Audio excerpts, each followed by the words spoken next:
later criticism reading CGTN articles from 2 days ago.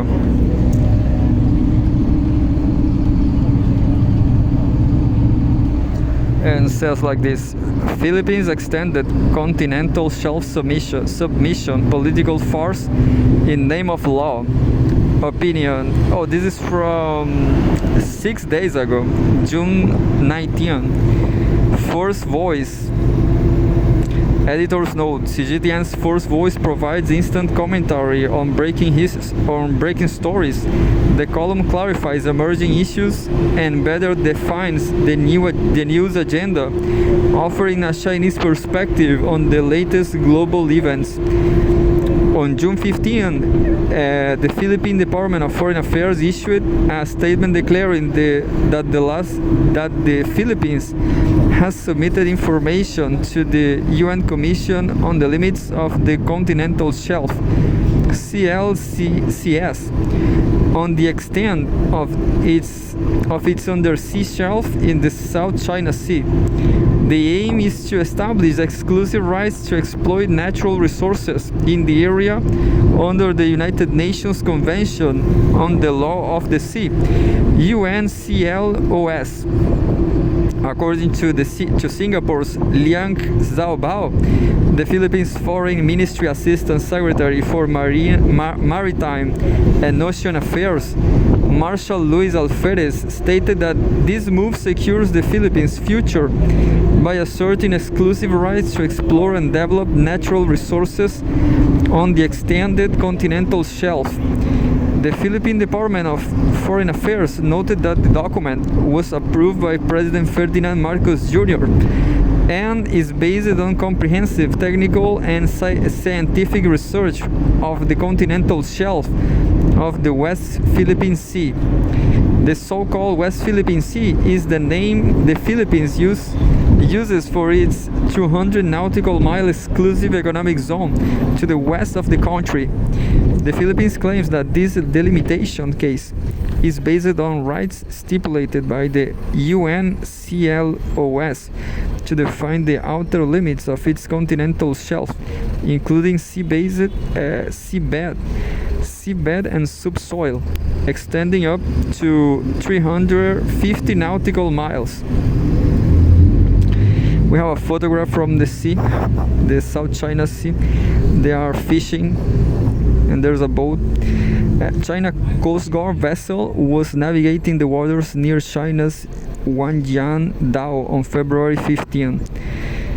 In response to the Philippines move, Chinese Foreign Ministry spokesperson Lin Jian stated at a press conference on June 17 that there are territorial issues and disputes over maritime delimitation in the South China Sea between China and the Philippines.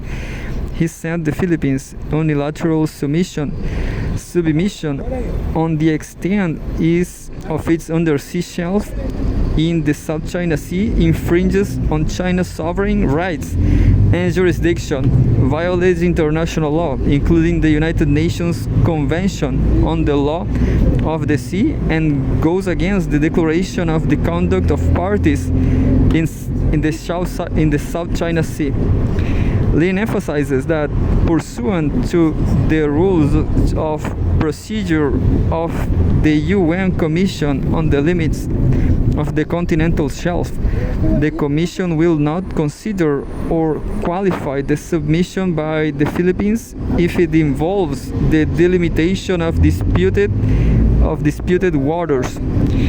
Lei Xiaolu, professor at Wuhan University China Institute of Boundary and Ocean Studies, stated in an interview with Voice of the South China Sea that the CLCS is a body established under Article 76, Paragraph 8 and Annex 2 of the UNCLOS, with the purpose to facilitate the implementation of Article 76 in respect of the establishment of the outer limits of the continental shelf beyond 200 nautical miles. The main function of the CLCS is to consider the data and other materials submitted by the coastal state and to make recommendations in accordance with Article 76 of the UNCLOS. Pursuant to Article 76, the outer limits established by a coastal state on the basis of these recommendations shall be final and binding.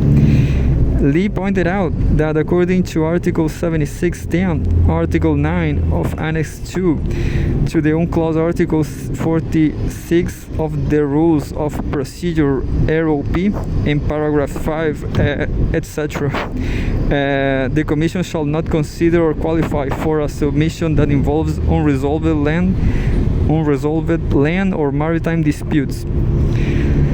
Anyway, all these articles are about the upcoming war in China, isn't it? So analysts have also indicated that the main aim of the Philippines move is to legitimize the unlawful South China Sea arbitration award that sway international opinion to attack and discredit China's South China Sea policies and claims. In response to the Philippines' recent provocations and attempts to escalate tensions in the South China Sea, the Chinese Ministry of Foreign Affairs has repeatedly stated that China will continue to firmly safeguard its territorial sovereignty and maritime rights. China urges the Philippines to honor its commitments, adhere to the territorial boundaries established by international treaties, fully and effectively implement the DOC seas marine infringements and provocations, and promptly return to the correct path of resolving maritime disputes through dialogue and negotiation. I guess I just gonna make one criticism against China is that they have a lot of gold. I was listening to a podcast. They said that China is doing very well, and they are buying a lot of gold. But all that gold in Brazil, for example, they take this gold from Amazonia and they use a lot of mercury. So this mercury is produced in China. So China is killing indigenous people, the Yanomami people, to take oil from Amazonia. That's the whole truth.